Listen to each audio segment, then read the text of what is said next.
नमस्कार साथियों, स्वागत है आप सभी का हमारी आज की इस क्लास में। आज हम आवास के बारे में विस्तार पूर्वक चर्चा करेंगे।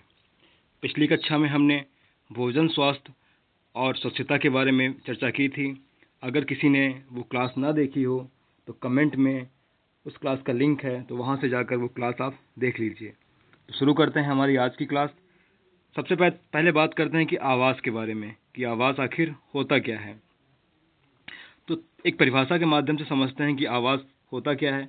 किसी भी जीव जंतु, पक्षी, मानव का वह स्थान जहां वह निवास करता है, सुरक्षा पाता है और अपने बच्चों का पालन पोषण करता है और जैविक क्रियाएं पूरी करता है, उसे आवास कहते हैं। कहने का मतलब है, कोई भी जीव हो गया, पक्षी हो गया, मानव हो गया, जहां निवास करता है वहां सुरक्षा पाता है और उसी जगह पर अपने बच्चों का पालन पोषण करता है, उस जगह को, उस क्षेत्र को आवास कहते हैं। तो यहाँ से आपकी आवास की परिभाषा क्लियर हुई होगी। अब हम आवास का जो क्लासिफिकेशन है उसे देख लेते हैं। आवास मुख्यतः यहाँ पे 4 प्रकार के दिए हुए हैं। पहले होते हैं स्थायी आवास, यानी कि परमानेंट शेल्टर। क्या होते हैं? वह स्थान जहाँ कोई जीव या मानव दीर्घ काल तक या जीवन भर निवास करता है, उसे स्थायी आवास कहते हैं। जैसे कि पक्के मकान हो गए, शेर की मांद हो गई या मनुष्य का घर हो गया, ये सभी स्थायी निवास के अंतर्गत आते हैं। दूसरे हो गए अस्थायी निवास, अस्थायी आवास। विशिष्ट परिस्थितियों, मौसम परिवर्तन, शिकार या यात्रा के दौरान कम समय के लिए निर्मित किए गए आश्रय, यानी कि जो अस्थायी होते हैं, कम समय के लिए निर्मित किए जाते हैं, उन्हें अस्थायी आवास यानी कि टेम्परेरी शेल्टर कहते हैं। इसमें तंबू हो गया, प्रवासी पक्षियों के घोंसले या बर्फ की इग्लू। प्रवासी पक्षी कहने का मतलब जो दूसरी जगह से कुछ समय के लिए आ जाते हैं, मौसम परिवर्तन के दौरान फिर अपनी जगह वापस चले जाते हैं, वे सभी प्रवासी पक्षी के अंतर्गत आते हैं। तीसरा जो हमारा आवास है वो हो गया प्राकृतिक आवास। इस कहने का मतलब है प्रकृति द्वारा स्वतः निर्मित स्थान, जहां वन्य जीव बिना मानवीय हस्तक्षेप के रहते हैं, जैसे कि गुफाएं, घने जंगल, नदियां और महासागर। ये सभी प्राकृतिक आवास होते हैं। चौथे हो गए कृत्रिम या मानव निर्मित आवास। मानव अपनी आवश्यकताओं या पालतू पशुओं की सुरक्षा के लिए निर्मित स्थान। उदाहरण के लिए चिड़ियाघर हो गया, अस्तबल हो गया, मछली घर हो गया, घर हो गया।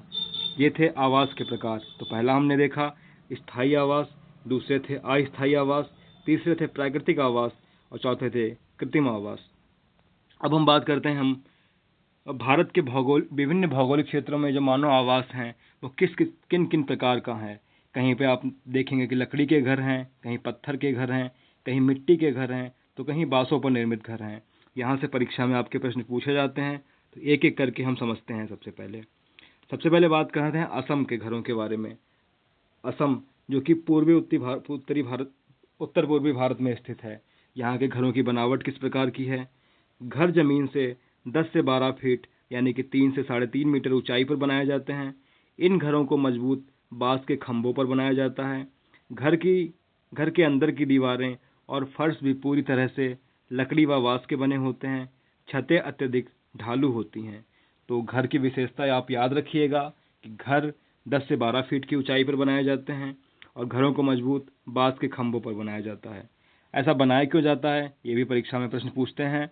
तो इसकी जो भौगोलिक स्थिति है, असम में अत्यधिक वर्षा होती है, जिससे अचानक बाढ़ आने का खतरा रहता है। खंभों पर ऊंचा घर होने के कारण बाढ़ का पानी या विषैले जीव घर के अंदर प्रवेश नहीं कर पाते। इन्हीं सब स्थितियों को ध्यान में रखते हुए असम के घर जमीन से 10 से 12 फीट ऊंचाई पर बांसों की सहायता से बनाए जाते हैं। दूसरे प्रकार के जो घर हैं वो हैं लद्दाख के घर। लद्दाख शीत मरुस्थल में आता है। लद्दाख के जो घर हैं वो घर 2 मंजिला होते हैं। इनकी दीवार जो है पत्थरों को काटकर एक के ऊपर एक रखकर बनाई जाती है। दीवारों पर चूने या मिट्टी की मोटी पुताई होती है। नीचे की मंजिल जो है इसमें कोई खिड़की नहीं होती, जहां पालतू पशुओं को रखा जाता है और आवश्यक राशन या सामान स्टोर किया जाता है। यहाँ के घर 2 मंजिला होते हैं। नीचे की मंजिल पर कोई खिड़की नहीं। नीचे की मंजिल पर या तो आप पालतू जानवरों को रखेंगे या वहाँ पे राशन वगैरह भर देते हैं। ऊपरी मंजिल पे क्या होता है, उसके ऊपर जो है पूरा परिवार रहता है। छत पे क्या होता है, पेड़ों पेड़ों के मोटे तनों की से बनी मजबूत और समतल छतें होती हैं। यहाँ की छतें जो हैं पेड़ों के मजबूत तनों से बनी होती हैं। ऐसा होता क्यों है? लद्दाख एक ठंडा रेगिस्तान है जहाँ तीव्र शीत लहरें चलती हैं। अत्यधिक ठंड के दिनों में परिवार भी नीचे की मंजिल में जानवरों के पास आ जाता है, क्योंकि वहाँ खिड़की न होने से हवा नहीं आती और जानवरों के शरीर की गर्मी कमरा गर्म रखती है। समतल छतों का उपयोग गर्मियों में लाल मिर्च, सीताफल, मक्का, धान सुखाने के लिए किया जाता है। तो यहाँ से आपको प्रश्न पूछा जाता है कि ऐसे कहाँ के घर हैं जहाँ 2 मंजिला घर बनाए जाते हैं और नीचे की जो मंजिल पे एक भी खिड़की नहीं होती है, और आपके ऑप्शन होते हैं कि असम हो गया, लद्दाख हो गया, राजस्थान हो गया या अदर कोई ऑप्शन हो गया, तो वहाँ पे आपका लद्दाख ऑप्शन सही रहता है। तीसरे प्रकार के जो घर हैं हमारे, वो हैं राजस्थान के घर। राजस्थान के घरों के बारे में देख लेते हैं क्या विशेषताएं यहाँ की हैं। यहाँ के पारंपरिक घर पूरी तरह से मिट्टी के बने होते हैं। घर की दीवारें अत्यधिक मोटी होती हैं। दीवारों को नियमित रूप से मिट्टी और गोबर के मिश्रण से लीपा जाता है। छतें कटीली झाड़ियों जैसे कि खेजड़ी, कीकर, नीम की लकड़ियों के ढांचों से ढकी होती हैं। दीवारें मोटी किस लिए होती हैं, उन्हें भी देख लेते हैं। राजस्थान में भीषण गर्मी पड़ती है और वर्षा भी बहुत कम होती है। मिट्टी की मोटी दीवारें बाहर की ऊष्मा को अंदर आने से रोकती हैं। गोबर के लीपने से मिट्टी में कीड़े या दीमक नहीं लगते। दीवारें सुरक्षित रहती हैं। नीम व कीकर की लकड़ी के प्रयोग से छत पर कीड़े नहीं लगते। तो राजस्थान के जो घर हैं वो मोटी मिट्टी से बनाई जाती हैं, अत्यधिक मोटी, और बाहर की सतह पर जो है गोबर के मिश्रण से लीप दिया जाता है। तो ये थे हमारे राजस्थान के घर। अब हम बात करते हैं मनाली के घरों के बारे में। जो मनाली के जो घर हैं, मनाली जो कि पहाड़ी इलाका एक है, यहाँ के मकान पत्थरों और लकड़ी के संयोजन से बनाए जाते हैं। इन घरों की छतें बहुत अधिक ढालू होती हैं। ऐसा होता क्यों है? इन पर्वतीय क्षेत्रों में भारी वर्षा के साथ साथ तीव्र बर्फबारी भी होती है। ढालू छत पर होने के कारण बर्फ और पानी छत पर जमा नहीं होते और आसानी से नीचे सरक जाते हैं। मनाली के जो घर हैं वो पत्थरों और लकड़ी के बनाए जाते हैं। छतें ढालू होती हैं। ढालू रखने की वजह जो है, बर्फ बहुत गिरती है। ढालू छतें होंगी तो बर्फ आसानी से नीचे सरक जाएगी। जो अगले जो हमारे घर हैं वो हैं कश्मीर के घर। कश्मीर के घरों के बारे में देख लेते हैं। हाउस बोट क्या होता है पहले? यह पानी में तैरता हुआ बड़ा सा घर है जो लगभग 80 फीट तक लंबा और 8 से 9 फीट तक चौड़ा होता है। इनकी छतों पर लकड़ी की बेहद सुंदर और बारीक नक्काशी होती है जिसे खत्म बंद कहा जाता है या जिग सा पहेली जैसा दिखता है। तो आपसे प्रश्न पूछा जाता है कि ऐसे कौन से घर हैं जहां खत्म बंद नक्काशी होती है, तो आपका जवाब रहता है कश्मीर के घर। तो हमने हाउस बोट तो देख लिए। अब देखते हैं डोंगा क्या होता है। यह नक्काशी रहित नावनुमा घर होता है। अच्छा, एक तो नक्काशी जिसमें नक्काशी होती है उन्हें खत्म बंद कहते हैं या उन्हें हाउस बोट कहते हैं। जहाँ पे नक्काशी नहीं होती उन्हें डोंगा कहते हैं, जो स्थानीय लोगों का स्थायी आवास होता है। इसमें अलग अलग कमरे होते हैं, जैसे डाल झील जो कमरे होते हैं या डल झील या झेलम नदी में देखने को मिलती है। तीसरे जो हैं डब। यहाँ के पुराने मकानों की खिड़कियाँ बाहर की ओर उभरी हुई कलात्मक होती हैं जिन्हें डब कहा जाता है। ऐसा किया क्यों जाता है उन्हें भी देख लेते हैं। हाउस बोट मुख्य रूप से पर्यटकों के लिए एक डोंगा पर्यटकों के लिए और डोंगा स्थानीय निवासियों की पारंपरिक जीवन शैली के अनुरूप अनुकूलित होती हैं। तो ये थे हमारे कश्मीर के घर। अब हम बात करते हैं विशिष्ट जनजातियों के पारंपरिक एवं स्थायी आवास के बारे में। सबसे पहले बात करते हैं इग्लू के बारे में। यह ध्रुवीय या टुंडा प्रदेशों में निवास करने वाली एक्सिमो जनजाति का अस्थायी शीतकालीन आवास है। यह पूरी तरह से बर्फ के कठोर ब्लॉकों को आपस में जोड़कर एक गुम्मद के आकार का बनाया जाता है। यह है इग्लू। यहाँ पे इसका कारण भी देख लेते हैं क्या कारण है। बर्फ के खंडों के बीच फंसी हवा अंदर की गर्मी को बाहर जाने से रोकती है। एस्किमो इसके फर्श पर जानवरों की खाल और सूखी घास बिछाते हैं ताकि जमीन की ठंडक ऊपर न आए। इसका प्रवेश द्वार बहुत छोटा और संकरा होता है ताकि बर्फीली हवाएं अंदर ना घुस सकें। ये थे हमारे इग्लू जो कि एस्किमो जनजाति द्वारा बनाए जाते हैं। दूसरा जो है रेवो। रेवो क्या होता है? रेवो जो है वो लद्दाख के लेह और चांगथांग क्षेत्र के रहने वाले घुमंतू चांगपा जनजाति के लोग एक विशेष शंकुधारी टेंट का उपयोग करते हैं। इन्हें रेवो कहा जाता है। यह टेंट याक के वालों की बनी हुई पट्टियों को जोड़कर बनाया जाता है, जो अत्यधिक गर्म, वाटरप्रूफ, बर्फीली हवाओं को झेलने में सक्षम होती हैं। तो रेबो जो घर हैं वो चांगपा जनजाति द्वारा बनाए जाते हैं। अगले जो घर हैं वो हैं लेखा। लेखा भी देखते हैं क्या होता है। चांगपा जनजाति के लोग अपने बहुमूल्य पशुओं, विशेषकर पश्मीना बकरियों और भेड़ों को सुरक्षित रखने के लिए रेबो टेंट के बिल्कुल पास ही पत्थरों और चट्टानों को जोड़कर एक चारदीवारी नुमा बाड़ा बनाते हैं, जिन्हें लेखा कहा जाता है। तो लेखा जो है वो पश्मीना बकरी और भेड़ों को रखने के लिए एक प्रकार का बाड़ा है, इसे लेखा कहा जाता है। पिग्मी के आवास। पिग्मी के आवास देख लेते हैं। अफ्रीका के कांगो बेसिन में घने जंगलों में रहने वाली पिग्मी जनजाति हिंसक जंगली जानवरों से आत्मरक्षा के लिए पेड़ों की ऊंची शाखाओं पर मचान नुमा झोपड़ियां बनाकर रहते हैं। तो ये थे हमारे विशिष्ट जनजातियों के घर, जिसमें सबसे पहला हमने इग्लू को देखा, उसके बाद में हमने रेबो को देखा, फिर लेखा के बारे में डिस्कस किया, फिर पिग्मी के आवास के बारे में विस्तार पूर्वक समझा। अब विस्तार की बात कर ही रहे हैं, आवास की बात कर ही रहे हैं, तो पक्षियों के आवास को भी देख लेते हैं कि पक्षियों का आवास कैसा रहता है। देखिए, पक्षी जो है अपना घोंसला स्थायी रूप से रहने या सोने के लिए नहीं बनाते, बल्कि वे अपने अंडे देने और बच्चों के बड़े होने तक के लिए इसका निर्माण करते हैं। जैसे ही बच्चे जो हैं उड़ना सीख जाते हैं, पक्षी घोंसला छोड़ देते हैं। सबसे पहले बात करते हैं कौवा के घोंसलों के बारे में। जो कौवा जो है किसी भी पेड़ की सबसे ऊंची डाल पर अपना घोंसला बनाता है। इसके घोंसले की सबसे बड़ी विशेषता यह है कि इसमें सूखी टहनियों और जड़ों के साथ साथ लोहे के पतले तार का भी उपयोग किया जाता है। तो आपसे पूछा जाए कि जो कौवा है वो अपना घोंसला कहाँ बनाता है, तो आपका जवाब रहेगा पेड़ की सबसे ऊंची वाली डाल पर कौवा अपना घोंसला बनाता है, जिसमें सूखी टहनियाँ पाई जाएंगी, जड़ों के साथ साथ लोहे के तार भी देखने को मिलते हैं। अब जो दूसरा है वो कोयल के बारे में देखते हैं। कोयल एक अत्यंत चालाक पक्षी है जो अपना घोंसला कभी नहीं बनाता। यह अपने अंडे कौवे के घोंसले में चुपके से दे देती है। कौवा अपने काले रंग के अंडों के समान होने के भ्रम में कोयल के अंडों को भी सेता रहता है। तो कोयल जो है एक चालाक पक्षी है जो अपना घोंसला कभी नहीं बनाता, या कौवे के घोंसले में ही अपने अंडे सेने के लिए रख देता है। अंडे जो हैं काले होने के कारण कौवा समझ नहीं पाता और कोयल के अंडों को भी सेता रहता है। अगला जो है हमारा पक्षी वो इंडियन रॉबिन है। इसके बारे में भी देख लेते हैं। यह पक्षी अपना घोंसला पेड़ों पर नहीं बनाता, बल्कि सड़क के किनारे या खेतों में पत्थरों के बीच खाली स्थान में बनाता है। इसका घोंसला अत्यंत कोमल व गद्देदार होता है, जिसे बनाने में पौधों की नाजुक टहनी, जड़ें, ऊन, बाल और रुई का प्रयोग किया जाता है।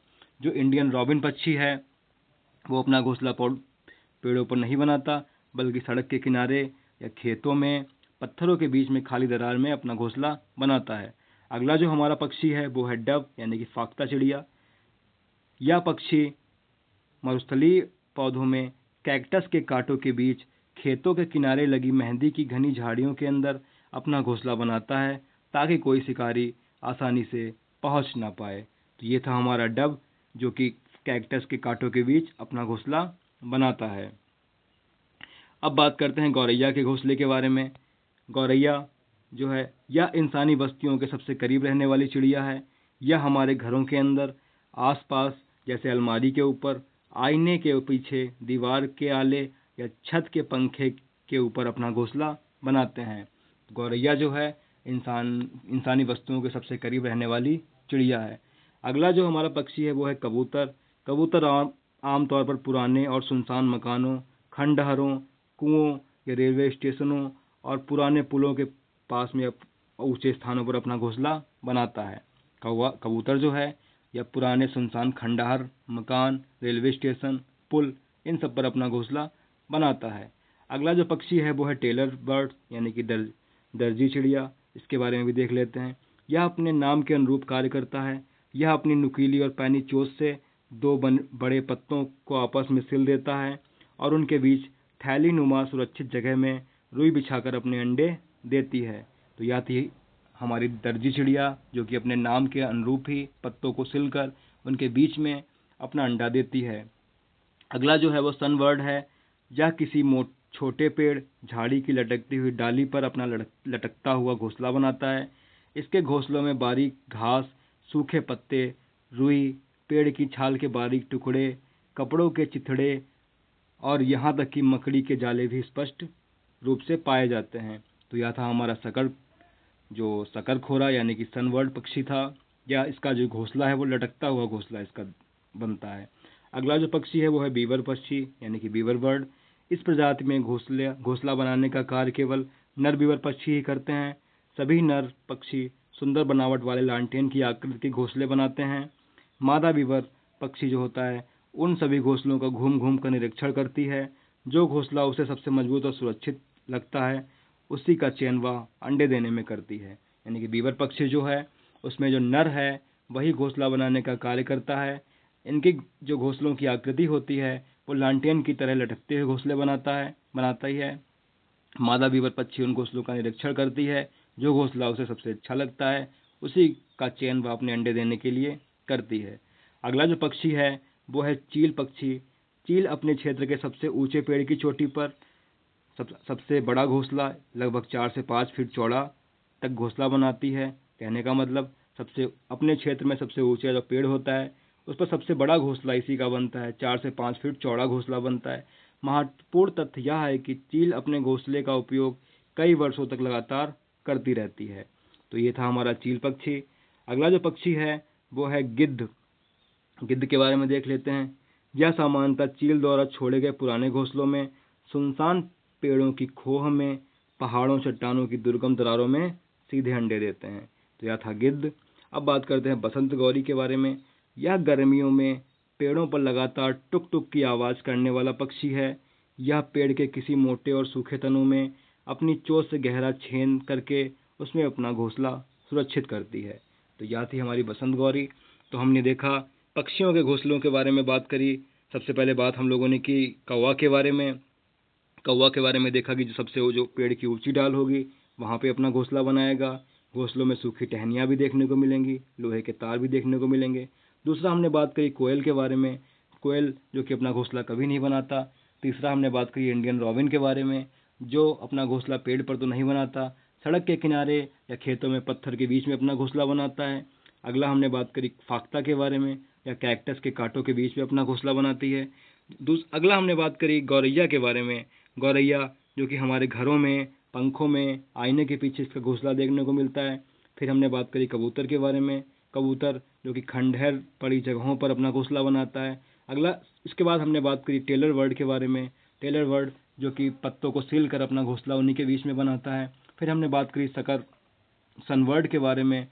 सनबर्ड के बारे में हमने बात करी कि यह जो है झाड़ी की लटकती हुई डालों पर अपना लटकता हुआ घोंसला बनाता है। फिर हमने बात करी वीवर बर्ड के बारे में। वीवर बर्ड के बारे में हमने देखा कि नर पक्षी इसका घोंसला बनाता है, मादा उसका निरीक्षण करती है। जो घोंसला उसे सबसे अच्छा लगता है उसी में वह अपना अंडा देती है। फिर हमने बात करी चील के बारे में। चील के बारे में हमने समझा कि सबसे ऊंचा जो पेड़ रहता है उसके क्षेत्र का है वहाँ पर अपना घोंसला बनाता है, और इसका जो घोंसला बहुत चौड़ा होता है, लगभग 4 से 5 फीट चौड़ा होता है। फिर हमने गिद्ध के बारे में बात करी कि जो चील द्वारा छोड़ा गया घोंसला होता है उसी में गिद्ध अपना घोंसला बनाता है। फिर हमने बात करी बसंत गौरी के बारे में। बसंत गौरी के बारे में हमने देखा कि गर्मियों में पेड़ों पर लगातार टुक टुक की आवाज़ करने वाला पक्षी है। यह पेड़ के किसी मोटे और सूखे तने में अपनी चोंच से गहरा छेद कर देता है, उसी में अपना अंडा देता है। तो अब हम बात करेंगे जीव जंतुओं के आवास के बारे में। जीव जंतुओं के आवास के बारे में बात करने से पहले हम देख लेते हैं कि स्थलीय जंतु अपना घोंसला कहाँ बनाते हैं, जलीय जंतु कहाँ बनाते हैं। सबसे पहले बात करते हैं स्थलीय जंतु के बारे में। तो यहाँ पे घोंसले का नाम बिल दिया हुआ है। तो बिल जो है वो किनके घोंसले को कहते हैं। चूहा हो गया, खरगोश हो गया, चींटी, दीमक, केचुआ, बिच्छू आदि जो हैं भूमि के अंदर सुरंग बनाते हैं जिसे बिल कहते हैं। तो आपसे पूछा जाए बिल जो है किनके घोंसलों का नाम है, या बिल जो है यहाँ पे कौन से जानवर रहते हैं, तो आपका जवाब रहेगा चूहा, खरगोश, चींटी, दीमक, केचुआ, बिच्छू, ये सभी बिल बनाकर रहते हैं। सांप के आवास के बारे में महत्वपूर्ण तथ्य दिया हुआ है कि पर्यावरण विज्ञान के अनुसार सांप स्वयं का बिल बनाने में असमर्थ होता है। वह सुरक्षा और ठंडक के लिए चूहों, दीमकों द्वारा छोड़े गए पुराने बिलों में या मिट्टी के ढेरों में आश्रय लेता है। तो ये थे सांप के आवास। फिर बात करते हैं मांद या गुफा के बारे में। तो गुफा किनका आवास होता है। शेर हो गया, बाघ, भालू, भेड़िया, लोमड़ी जैसे हिंसक वन्यजीव प्राकृतिक गुफाओं में रहते हैं। फिर बाड़ा या पैन के बारे में बात करते हैं। भेड़ और बकरी को रखने का मानव निर्मित स्थान जिसे बाड़ा कहते हैं। अस्तबल जो होता है, यहाँ पे घोड़े और गधे रहते हैं। दड़वा जिसे कूप जो है पालतू मुर्गियों के रहने का स्थान। बाड़ा या शेर जो बाड़ा या शेड जो है वो गाय भैंस और बैल के रहने का स्थान है।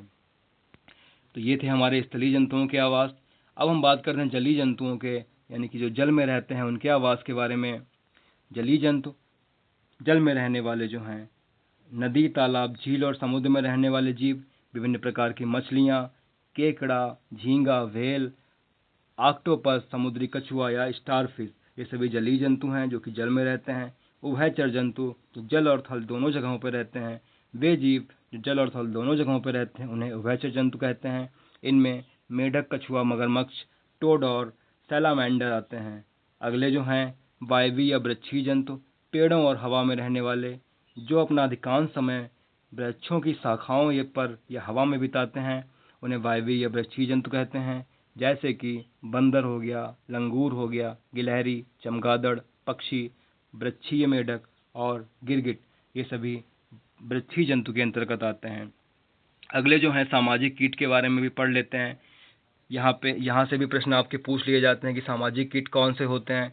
तो इनके बारे में परिभाषा दी हुई है कि ऐसे जीव जो कभी भी अकेले नहीं रहते, बल्कि एक सुव्यवस्थित कॉलोनी या समूह बनाकर रहते हैं, जिनमें कार्य का विभाजन पाया जाता है, इन्हें सामाजिक कीट कहते हैं। तो सामाजिक कीट की ये तो हमने विशेषता देख ली। अब समझते हैं कि सामाजिक कीट हैं कौन कौन से, उनका घोंसला किस प्रकार से है, उनके परिवार में कौन कौन से जीव रहते हैं। सबसे पहले बात करते हैं मधुमक्खी के बारे में, यानी कि हनी बी के बारे में। यह पूरी तरह सामाजिक है। इनके छत्तों में 3 प्रकार की जो है मक्खियाँ पाई जाती हैं। सबसे पहले होती है क्वीन बी, यानी कि रानी मक्खी। पूरे छत्ते में सिर्फ एक ही संख्या में होती है, जिसका मुख्य कार्य केवल अंडा देना है। दूसरा जो है नर पक्षी, यानी कि ड्रोन। ये संख्या में कुछ ही होते हैं और प्रजनन में सहायक होते हैं।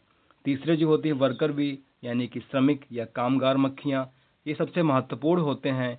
ये सभी स्ट्राइल होते हैं, यानी कि बांझ मादाएँ होती हैं, जो छत्ता बनाने और बच्चों की देखभाल करने और फूलों के रस ढूंढने का कार्य करती हैं।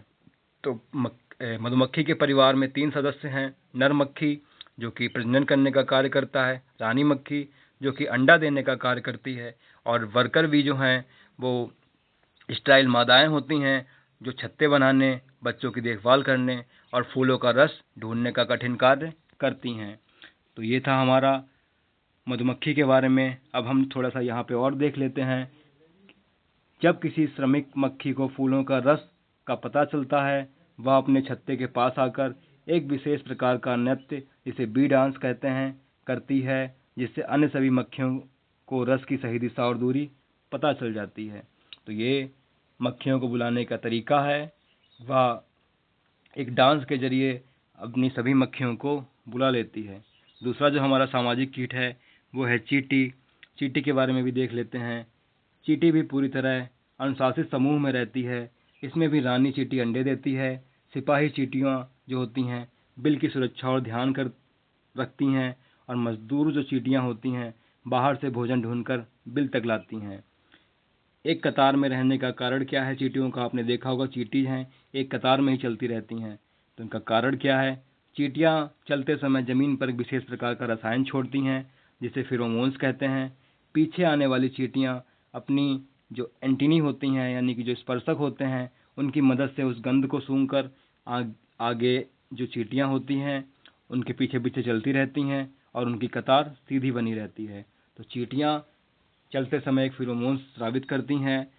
उसी उसी की मदद से उसी का गंध सूंघकर बाकी चींटियाँ जो है उसके पीछे चलती रहती हैं, जिससे उनकी कतार सीधी बनी रहती है। अब हम बात करते हैं दीमक के बारे में। दीमक भी एक सामाजिक कीट है। दीमक और ततैया वीवर के बारे में, ततैया या वर्र जिसे कहते हैं, उसके बारे में बात कर लेते हैं। वाष्प कीट, ये भी क्रमशः मिट्टी के ढेरों, टीलों और पेड़ों की दीवारों पर बने छत्तों में पूरे समूह के साथ सहजीवन बिताते हैं। यहाँ पे एक ट्रैप पॉइंट दिया हुआ है यूपी टेट के हिसाब से। परीक्षा में बार बार प्रश्न पूछा गया है, निम्नलिखित में से कौन सा सामाजिक कीट की श्रेणी में नहीं आता? और विकल्प में आपको मकड़ी का ऑप्शन दे देते हैं। याद रखिए, मकड़ी कोई सामाजिक कीट नहीं है या समूह बनाकर नहीं रहती, बल्कि मकड़ी जो है वो जाला बनाकर अपना जीवन निर्वाह करती है। इसलिए मकड़ी एक सामाजिक कीट नहीं है। चींटी हो गया, दीमक हो गया, मधुमक्खी, ये सामाजिक कीट हैं। अब हम एक क्विक रिवीजन कर लेते हैं। प्रीवियस ईयर क्वेश्चन कहाँ कहाँ से पूछे गए हैं उन्हें भी देख लेते हैं, ये भी आपके लिए इम्पोर्टेंट हैं। जो पहला हमारा जो प्रश्न है वो है, शहरी क्षेत्रों में जहाँ भूमि की अत्यधिक कमी और जनसंख्या का घनत्व बहुत अधिक होता है, वहाँ किस प्रकार के आवास बनाए जाते हैं? तो आपका सही जवाब रहेगा बहुमंजिला इमारतें। दूसरे जो हैं, घरों को कीड़े और दीमक से सुरक्षित रखने के लिए ग्रामीण क्षेत्रों में फर्श और मिट्टी की दीवारों को किससे लीपा जाता है? तो हमने देखा राजस्थान के जो घर थे वहाँ मिट्टी की, जहाँ वहाँ पर दीवारें जो हैं मिट्टी की मोटी दीवारें बनाई गई और जो बाहरी सतह है मिट्टी या गोबर से लीप दी गई। क्यों लीपी गई? क्योंकि कीड़ों और दीमक से सुरक्षित रखने के लिए। तो हमारा सही जवाब है मिट्टी और गोबर का मिश्रण। अगला जो हमारा प्रश्न है, लद्दाख की चांगपा जनजाति पठारी और सुनसान इलाकों में कुल कितनी ऊंचाई पर आवास करती है? तो इसका जो सही जवाब है लगभग 5000 मीटर की ऊंचाई पर। जो लद्दाख की चांगपा जनजाति है वो लगभग 5000 मीटर की ऊंचाई पर अपना आवास करती है। अगला जो प्रश्न है वो है, ग्रामीण क्षेत्रों में छतों के ढांचों को सहारा देने के लिए मुख्य रूप से किन लकड़ियों का उपयोग किया जाता है जिनमें दीमक नहीं लगती? तो इसके जो ऑप्शन है, खेजड़ी, नीम और कीकर की लकड़ी, ये भी राजस्थान में ही प्रयोग किया जाता है। अगला जो हमारा प्रश्न है वो है, केरल के कुछ भागों में बच्चों को नदी या पानी के अन्य स्रोतों को पार करने के लिए लकड़ी की बनी छोटी नाव का उपयोग करना पड़ता है, जिसे क्या कहते हैं? तो आपका सही जवाब है बल्लम या फेरी। तो हमारा जो प्रश्न था, केरल के कुछ भागों में बच्चों को नदी या पानी के अन्य स्रोतों को पार करने के लिए लकड़ी की बनी छोटी नाव का उपयोग करना पड़ता है, उन्हें बल्लम कहते हैं। अगला जो हमारा प्रश्न है एस्किमो जनजाति से, कि एस्किमो लोग अपने बर्फ के घर के फर्श पर जानवरों की मोटी खाल और भूसा क्यों बिछाते हैं? तो इसका सही जवाब है ताकि बर्फ की सतह की तीव्र ठंडक पैरों तक ना पहुंचे और अंदर की उष्मा बनी रहे। इसलिए एस्किमो जनजाति के लोग जानवरों की खालों का प्रयोग करते हैं। तो अगला जो हमारा प्रश्न है वो चांगपा जनजाति से है। चांगपा जनजाति अपने टेंट रेवों के पास पत्थरों से जो जानवरों का बाड़ा बनाती हैं उन्हें क्या नाम दिया गया? तो उनका जो नाम है उन्हें लेखा कहते हैं। अगला जो हमारा प्रश्न है वो है, पक्षियों के घोंसला बनाने का एकमात्र वास्तविक उद्देश्य क्या है? कहने का मतलब पक्षियों का आवास बनाने का एकमात्र उद्देश्य क्या है? तो उनका सही जवाब है केवल अंडा देना और बच्चों की प्रारंभिक सुरक्षा। जब बच्चे उनके उड़ना सीख जाते हैं तो वह घोंसलों का त्याग कर देती हैं। अगला जो हमारा प्रश्न है वो है, वह कौन सा पक्षी है जो अपने घोंसले का उपयोग कई वर्षों तक करता रहता है? तो इसका सही जवाब है चील, इसका सही जवाब है। अगला जो ऑप्शन है प्रश्न है जो हमारा अगला, मधुमक्खी पालन के लिए सबसे उपयुक्त और आदर्श समय कौन सा है? मधुमक्खी पालन के लिए सबसे आदर्श समय कौन सा है? तो आपका सही जवाब है अक्टूबर से दिसंबर तक का महीना, क्योंकि इस समय रानी मक्खी जो है वो अंडे देती है। तो यह थी हमारी आज की क्लास। आज हमने इस क्लास में पक्षियों के आवास, जानवरों के आवास के बारे में विस्तार पूर्वक चर्चा की और हमने देखा कि मनुष्यों के भी आवास जो हैं अलग अलग क्षेत्रों में, अलग अलग राज्यों में किस प्रकार से थे। असम के घर जो थे वो कुछ ऊंचाई पर बनाए गए, लद्दाख के घर जो थे वो 2 मंजिला इमारत थी, राजस्थान के घर मोटी मिट्टी के बने हुए थे, मनाली के घर जो थे पत्थरों और लकड़ी के संयोजन से बनाए गए, कश्मीर के घर हाउस बोट बनाए गए। वहाँ पे कश्मीर में अलग अलग क्षेत्रों में अलग अलग प्रकार के घर किस तरीके से बनाए गए वो हमने आज इस क्लास में विस्तार पूर्वक समझा।